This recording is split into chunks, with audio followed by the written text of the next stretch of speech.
여러분 안녕하십니까? KBS 뉴스타임입니다. 어제 대한의사협회가 주도한 휴지는 참여율이 15%에 그쳐 큰 혼란은 없었습니다.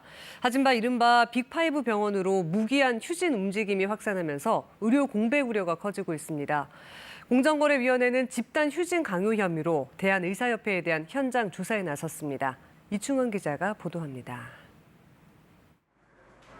어제 의사협회 휴진에 참여한 병의원은 전체 3만 6천여 곳 중 약 15%로 집계됐습니다.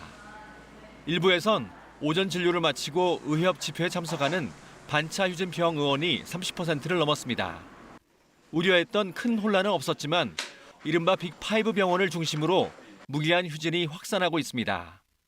서울대병원 교수들을 시작으로 연세대 의대 교수들도 오는 27일부터 휴진에 들어갑니다. 서울 아산병원도 다음 달 4일부터 일주일간 휴진하기로 했습니다. 서울 성모병원과 삼성서울병원도 관련 논의를 진행하고 있습니다. 한편 공정거래위원회가 의료계 집단 휴진을 주도한 대한의사협회에 대한 조사에 착수했습니다. 공정위는 오늘 의사협회 조사관을 보내 어제 있었던 의사총궐기 대회 관련 자료를 확보하고 있습니다. 공정위는 의협이 집단 휴진을 주도해 개원의 등 각 사업자들의 진료 행위를 부당하게 제한했는지 여부를 검토하고 있습니다.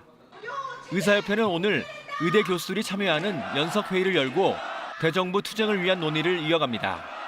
의협은 정부가 의대 증원 재논의 등 의사들의 요구를 받아들이지 않으면 오는 27일부터 무기한 휴진하겠다고 예고한 바 있습니다. 의협은 내일 대정부 투쟁 과정에서 구심점이 될 범의료계 대책위원회를 출범합니다. 범대위에는 의대 교수단체가 참여하기로 했고 의협이 전공의에게도 제안했지만 전공의 단체 대표는 불참 의사를 밝혔습니다. KBS 뉴스 이충원입니다. 오늘 새벽 평양을 방문한 블라디미르 푸틴 러시아 대통령이 김정은 북한 국무위원장과 평양 금수산 영빈관에서 정상회담을 시작했습니다. 푸틴 대통령은 회담 모두 발언에서 장기적으로 양국 관계의 기초가 될 새로운 기본 문서가 준비되어 있다고 밝혔고 김정은 위원장은 전략적 균형 유지에 중요한 역할을 하는 러시아와 새 번영의 시대에 진입했다고 화답했습니다.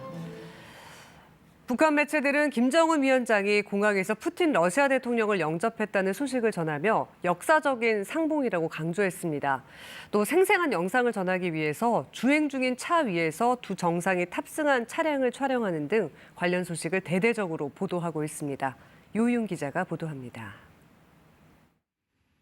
북한 매체들은 오늘 새벽부터 푸틴 러시아 대통령의 평양 도착 소식을 보도했습니다.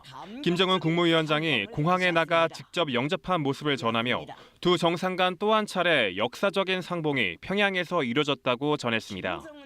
푸틴 동지와 270여일 만에 평양에서 또다시 만나게 된 기쁨과 반가움을 금치 못하시면서 굳은 악수를 나누시고 뜨겁게 포옹하셨습니다.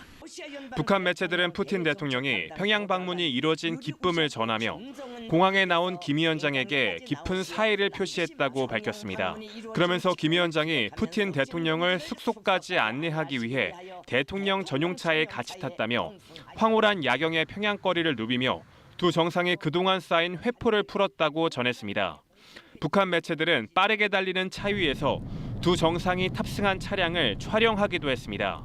통신은 두 나라 친선협조 관계가 전면적으로 발전하는 시기에 열리는 이번 푸틴 대통령 방문이 강국 건설 위협을 견인하는 중요한 행보라며 의미를 부여했습니다.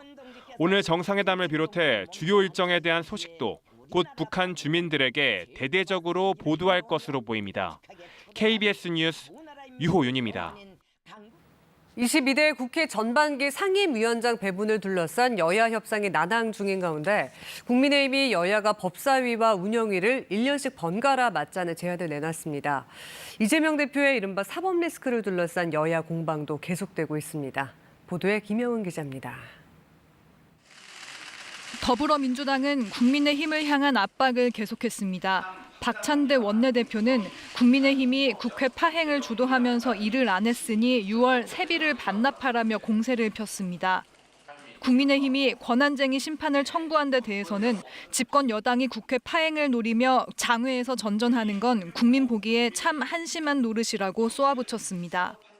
국민의힘은 22대 국회 전반기 법사위원장과 운영위원장을 여야가 1년씩 번갈아 맡자고 제안했습니다.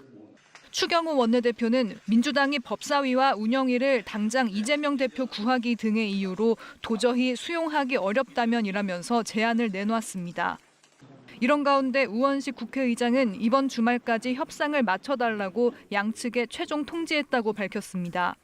민주당이 대북 송금 사건 수사 검사에 대한 탄핵 검토에 착수한 가운데 이재명 대표의 이른바 사법 리스크를 둘러싼 공방은 계속됐습니다. 민주당은 국민의힘 박정훈 의원이 이 대표 위증교사 혐의 재판과 관련한 이 대표의 통화 녹취 파일을 공개한 것을 두고 짜깁기한 악마적 편집이라며 고발을 검토하고 있다고 밝혔습니다. 국민의힘 이재명 대표 사법 파괴 저지 투기는 오늘 대법원을 방문해 이 대표와 민주당이 검찰을 비롯해 사법부를 민주당 아래 무릎 꿇리려 한다며 신속하고 정확한 재판을 진행하는 것이 법치를 확립하는 길이라는 입장을 전달했습니다. KBS 뉴스 김영은입니다. 문재인 전 대통령 부인 김정숙 여사의 인도 출장 의혹과 관련해 검찰이 오늘 이종배 국민의힘 서울시 의원을 고발인 신분으로 불러 조사하고 있습니다.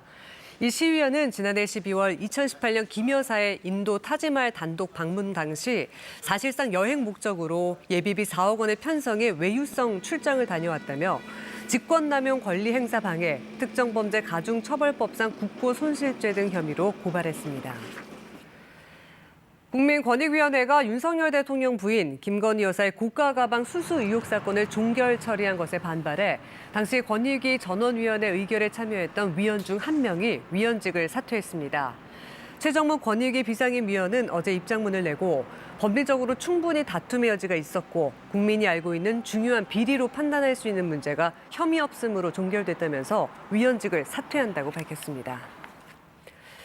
공공기관에 대한 지난해 경영 평가 결과가 발표됐습니다. 평가 대상 87개 가운데 탁월 등급을 받은 곳은 없었고 한국방송광고진흥공사와 한국고용정보원은 최하 등급인 아주 미흡 등급을 받았습니다.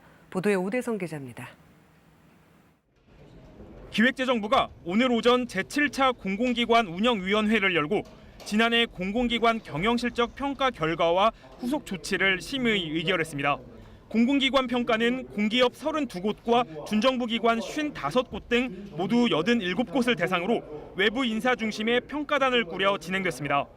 우선 한국방송광고진흥공사와 한국고용정보원은 평가 결과 최하 등급인 아주 미흡을 받았습니다. 이에 따라 정부는 기관장이 공석인 방송광고진흥공사를 빼고 재임 기간이 6개월 이상인 김영중 고용정보원장에 대해선 해임을 건의할 계획입니다. 미흡 등급을 받은 곳은 주택도시보증공사, 한국가스공사, 한국공항공사, 한국철도공사 등 공기업 4곳과 도로교통공단 등 준정부 기관 7곳입니다. 정부는 경영실적 미흡을 받은 11개 기관 중 지난해 말을 기준으로 6개월 이상 재임한 기관장 6명에 대해 경고 조치를 의결했습니다. 또 사망사고와 같은 중대재해가 발생한 한국가스공사, 한국농어촌공사, 한국도로공사, 한국전력공사 등 10개 기관 가운데 현재까지 재임 중인 기관장 8명에 대해서도 경고 조치를 내렸습니다. 반면 주요 사업에서 성과를 거둔 한국수력원자력과 코트라, 공공기관 혁신에서 두각을 나타낸 국립공원공단, 재무실적이 개선된 한전 KPS와 인천국제공항공사 등 모두 15개 공공기관은 우수 등급을 받았습니다. 안전, 윤리, 상생협력 등 모든 기관에 공통적으로 요구되는 사회적 책임에 대해서는 근로자 사망사고, 사업비 횡령, 관용 차량의 사적인 사용 등 국민 눈높이에 부합하지 않는 사례들은 평가에 엄정하게 기재부는 평가 결과를 바탕으로 성과급 지급과 예산에 있어 차등을 두고 미흡 기관에 대해선 경영 개선 계획 제출 요구와 컨설팅을 실시할 예정입니다. KBS 뉴스 오대성입니다. 수도권 일대에서 빌라 290여 채를 사들여 임차인들의 전세 보증금 180억 원 상당을 가로챈 이른바 하남 빌라왕 일당이 검찰에 넘겨졌습니다. 피해 임차인은 60명이 넘었는데 대부분 부동산 임대차 경험이 적은 20, 30대였습니다. 공민경 기자입니다. 이른바 동시진행과 역갭투자 방식으로 180억 원 상당의 전세 보증금을 가로챈 임대사업자 일당이 검찰에 넘겨졌습니다. 서울경찰청 광역수사단 형사기동대는 지난달 하남 빌라왕으로 불리던 임대사업자 50대 여성을 사기 혐의로 구속 송치하고 그의 아들인 30대 남성도 불구속 송치했습니다. 이들은 2019년 4월부터 3년 7개월 동안 서울과 인천 등 수도권 지역에서 빌라 293채를 사들이면서 임차인 69명의 전세보증금 180억 원 상당을 가로챈 혐의를 받습니다. 이들은 신축 빌라의 분양과 임차를 동시에 진행해 임차인들의 전세보증금으로 빌라를 매입한 뒤 주택 소유권을 취득하는 동시진행 방식으로 매입을 진행했습니다. 특히 이 과정에서 건축주로부터 건당 최고 2,700만 원의 소개료를 받아 실제 분양가보다 전세보증금이 높은 역갭 투자로 빌라들을 사들인 것으로 파악됐습니다. 건축주들은 우선 임대사업자와 가계약 형태로 분양계약을 한 뒤 빌라 임차인이 나타나면 전세계약을 하고 이들의 전세보증금의 6에서 12%를 임대사업자들과 분양팀, 공인중개사 등에게 소개료로 전달한 것으로 확인됐습니다. 임차인이 잘 유입되지 않으면 공인중개사 등에게 전세계약 법정 중개수수료의 2,600% 정도인 1,800만 원을 소개료로 지급해 임차인을 끌어모으기도 했습니다. 피해 임차인 상당수는 부동산 임대차 경험이 적은 20, 30대였습니다. 경찰은 전세 사기 공범인 건축주 6명과 분양팀 8명, 그리고 초과 수수료를 받은 공인중개사 등 44명을 불구속 송치했습니다. KBS 뉴스 공민경입니다. 이슬람 최고 성지 사우디아라비아 메카를 찾는 정기 성지 순례 하지 기간에 최소 510명의 사망자가 발생한 것으로 나타났다고 AFP 통신이 현지 시각 18일 보도했습니다.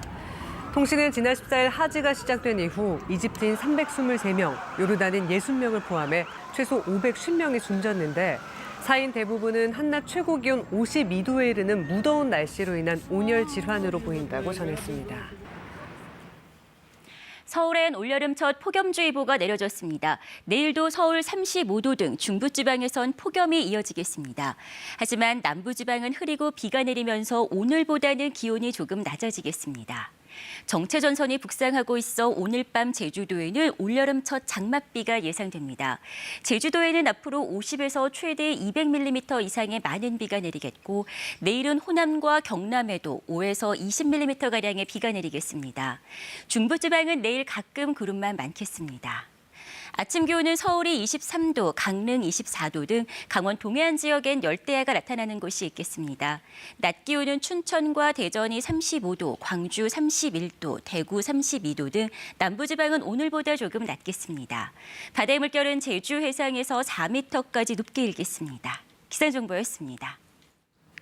KBS 뉴스타임 마칩니다. 고맙습니다.